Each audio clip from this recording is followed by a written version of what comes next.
हल्द्वानी में राज्य के मुखिया त्रिवेंद्र सिंह रावत के द्वारा एक शिलान्यास किया गया। उसमें कहा गया कि हम जल्दी ही हल्द्वानी में विकास कार्य को झड़ी लगाएंगे और रिंग रोड एवं फ्लाईओवर जल्द ही बनाएंगे। तो ये आज 4 साल में तीसरी घोषणा उनकी तरह की गई है। इसको किस तरह समझते हैं आप? आपको त्रिवेंद्र सिंह रावत जी का चरित्र पता ही है। पूरे हिंदुस्तान ने उन्हें सबसे भ्रष्ट सीएम का अवार्ड दिया है।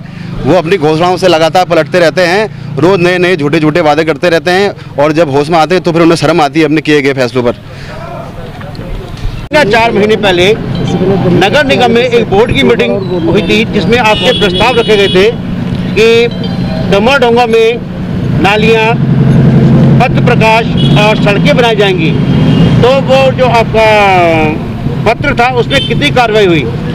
उसमें कोई कार्रवाई नहीं है। और आज माननीय मुख्यमंत्री जी का जो फरमान आया है, माननीय नेता प्रतिपक्ष उत्तराखंड इंदिरा हृदय जी कम से कम 25 या 30 लाख के काम इस वार्ड में हमारे सेक्शन हमारी माननीय विधायिका ने करी हैं और उसमें कोई कार्रवाई नहीं हुई। लेकिन जो आज फरमान आया है कि दमोह डोंगा की जो ज़मीन है उसको फ्री होल्ड नहीं करा जाएगा, जैसे अपने बड़े भाई हमारे बड़े भाई प्रदेश उपाध्यक्ष अनुसूचित प्रकोष्ठ माननीय हृदय कुमार जी ने आपसे अभी मुखातिब हुए थे और हमारी मांगों में कोई कार्रवाई नहीं हुई। 3 वार्डों में 35, 36 और 37 और कोई काम ये भाजपा सरकार कोई काम नहीं कर रही है। लेकिन कामों का हवाला देके अपने मन को टटोल के कोई काम नहीं कर रहे। बाकी पार्षद हमारे लच्छूभाई भी हैं, हमारी माता जी हमारे पार्षद यहाँ पे हैं, लेकिन कोई कामों को बड़े भाई कोई प्रस्ताव पास नहीं हो रहे हैं।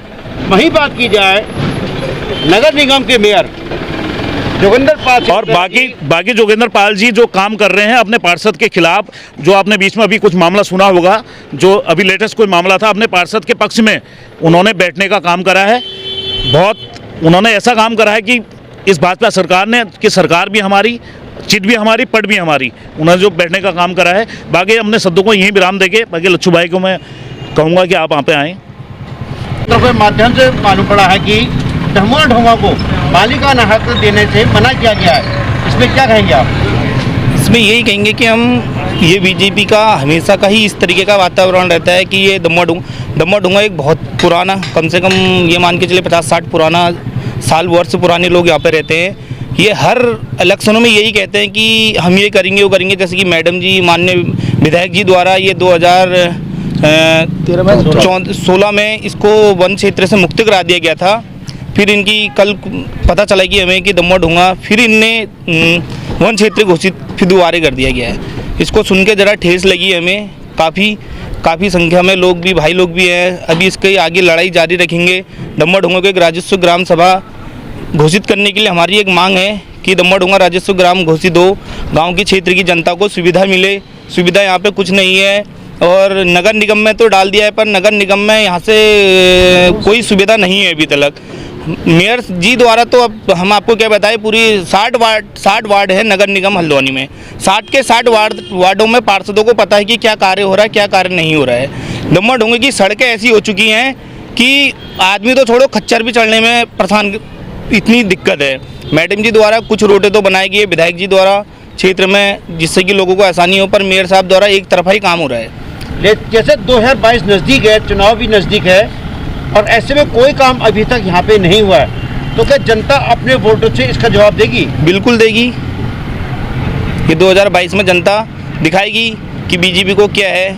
2014 में आपने देखा होगा कि जब इलेक्शन चल रहे थे 414 रुपये का सिलेंडर लेके स्मृति ईरानी पहुँच गई धरने पे। आज 800-850 रुपये का सिलेंडर हो गया है, सब सो गए हैं।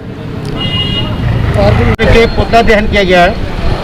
वर्ष 2014 में हमारे गांव को, हमारे क्षेत्र को, जो पहले ग्राम सभा में था, इसको माननीय नेता प्रतिपक्ष महोदय इंदिरा हृदय जी ने इस क्षेत्र को डिनोटिफाई करा के वन क्षेत्र से हटा के इसको राजस्व ग्राम बनाने के लिए इसकी प्रक्रिया शुरू कर दी थी। लेकिन उसके तुरंत बाद ही ये क्षेत्र जो है नगर निगम में सम्मिलित कर लिया गया। तो हम क्षेत्रवासियों को एक उम्मीद और आज जाग गई कि अब ये क्षेत्र हमारा जो है पक्का हो जाएगा, यहाँ के लोगों को भूमिधरी का अधिकार मिल जाएगा।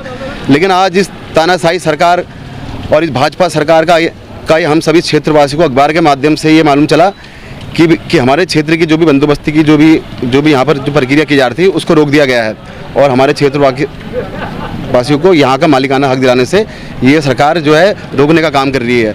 तो इस विषय को लेके हम सभी कांग्रेसवासी और मेरी माताजी जो इस क्षेत्र की पार्षद हैं और सभी क्षेत्रवासियों के मन में आक्रोश है और इसी को लेकर आज हमने ये राज्य सरकार का पुतला दहन किया। महीनों में सरकार के द्वारा सिलेंडरों के दाम लगातार बढ़ाए जा रहे हैं, इस पर क्या कहना आपका? हमारी महिलाएं सभी परेशान हैं, घर घर में कह रहे हैं सिलेंडर महंगा हो, कहाँ से घर में खाने के लिए है नहीं लोगों के, सिलेंडर कहाँ से भराएंगे, ये दिक्कत हो रही है सभी महिलाओं को। सभी घर का बजट बिगड़ गया है महिलाओं का, और यही आगे भी इसी तरीके से होता रहेगा तो कैसे चलेगा सरकार। वहीं 2014 के चुनाव में एक नारा दिया गया था, बहुत हुई महंगाई की मार, अब की बार मोदी सरकार। तो क्या यही मोदी सरकार है जो हर महीने गैस के दाम बढ़ाते जा रही है, महंगाई दिन पे दिन बढ़ती जा रही है, इस पर क्या कहना आपका? अब इस तरीके से महंगाई बढ़ेगी तो आगे कोई भी वोट नहीं देगा मोदी जी को, सब